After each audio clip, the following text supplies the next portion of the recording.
Hello guys, and welcome back to the first tutorial of 2025.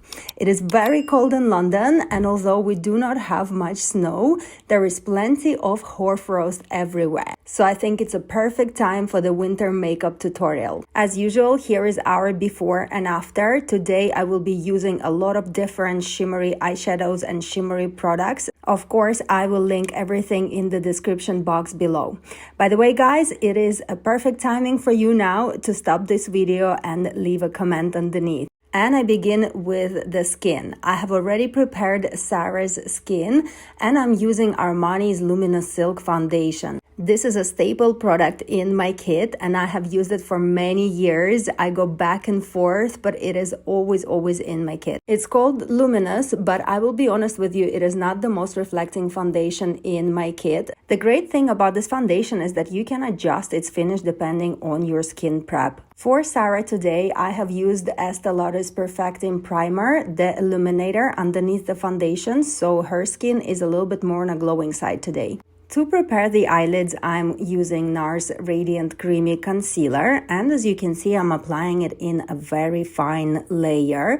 It is really important because we are going to create several shimmery layers on the eyelids, and if you apply concealer or an eyeshadow base in a thicker layer, it is most definitely that everything is going to crease throughout the day.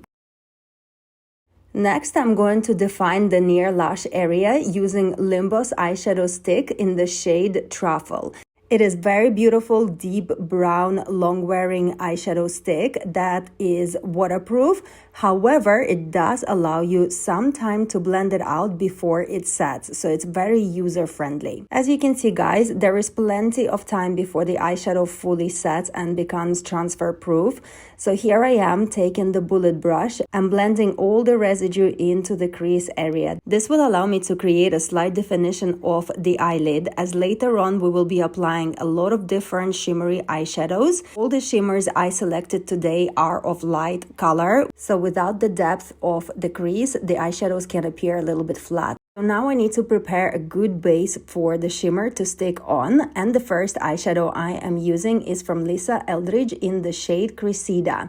It is a liquid eyeshadow which is super long wearing and very waterproof, and it will give me a fantastic base for kind of this frosty finish that reminds me of London right now. One little tip about applying this eyeshadow is that you must apply it in a very fine layer. I have used this eyeshadow many times, and when applied in a thicker layer, it definitely can crease on the eyelid. My next frosty eyeshadow is going to be of a very similar color to Cressida, and this is to set Cressida in place to make sure that everything is kind of polished and so no creases appear throughout the day.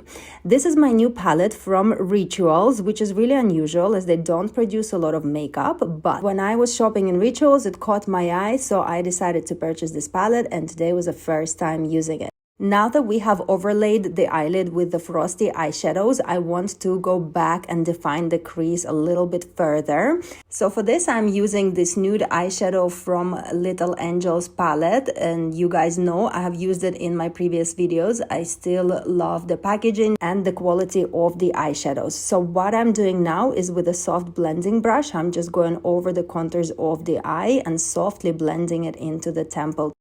Next, I'm defining the eyelid with Anastasia Beverly Hills Dark Side Waterproof Gel Liner. I'm obsessed with this tiny pencil.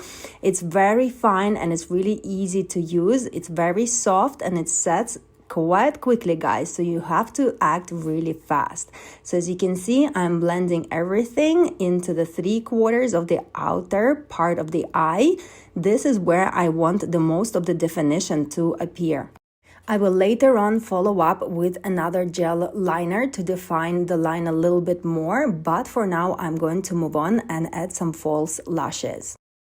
For Sarah today, I selected these V-shape false lashes, which are really fine and are perfect for any fair hair or blonde girls because they will look more natural than any other thicker alternatives. Usually, I skip recording the eyelashes part as it's quite fiddly and also time-consuming. And sometimes the camera doesn't focus on the eyes, but rather on my hands. Today I decided to include this part. Let me know in the comments if this is useful for you to see. I'm only concentrating them on the 3 outer parts of the eye, and to adhere them I'm using duo glue.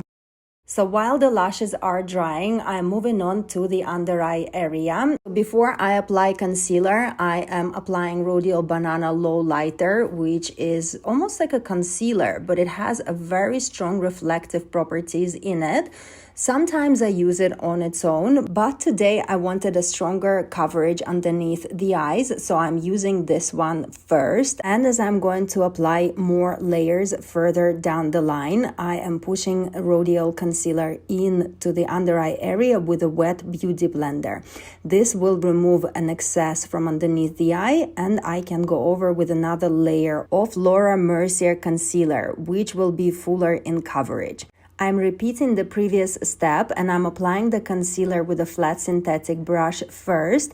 I'm concentrating in a triangular shape underneath the eyes. By applying a slightly lighter shade underneath the eye, I'm going to ensure that all of the attention when you look at Sarah's face falls onto the eyes. And once this is done, I'm again going to go over with the same beauty blender to push the product further into the skin and to remove the excess from underneath the eye area. And the residue from the beauty blender, I'm also going to spread around the chin and forehead area so everything looks blended and cohesive in color. I'm letting concealer sit and adhere for a few minutes and then moving on to the powder.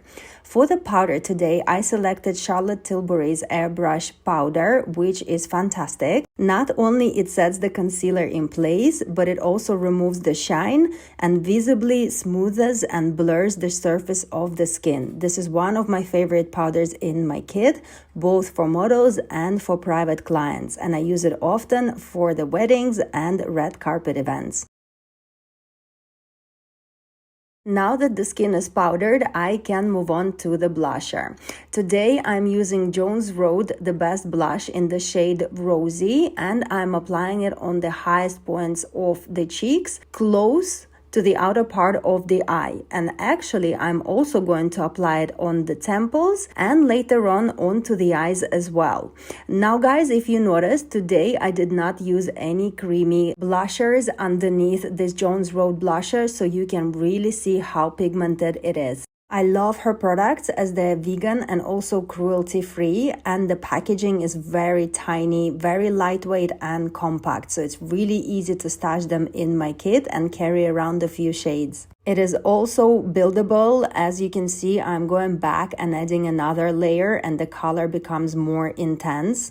For this look, I wanted to add the pinkiness all around the eye area and also around the nose area. And this pinkish shade is perfect as I wanted to portray the rosiness on the skin as if Sarah was out on the frosty weather, but apply it in more beautiful way. By now, the lashes have definitely taken on and I can go over and coat them in a generous layer of the mascara.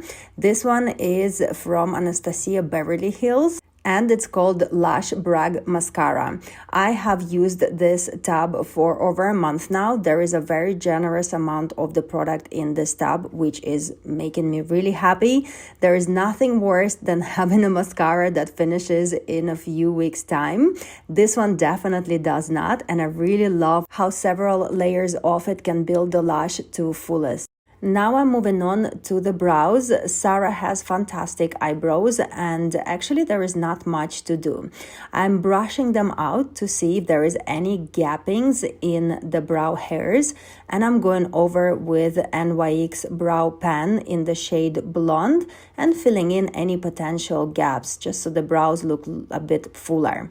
And I'm mostly concentrating the color on the outer parts of the brows just to define them a little bit more so they look very groomed. This pencil is really precise and creates hair-like strokes, and if you've done a mistake, it's also really easy to correct it with a cotton bud as it takes a moment to set. This is the moment where Sarah asked me to add a slight liner on the outer part of the eye, so I'm going over with Inglot's number 77 gel liner and only slightly printing like a deeper black shade on the 3/4 of the outer part without making an obvious tail. As for the lips, we're going to line them with Maybelline Sensational Lip Liner in the shade Totally Toffee.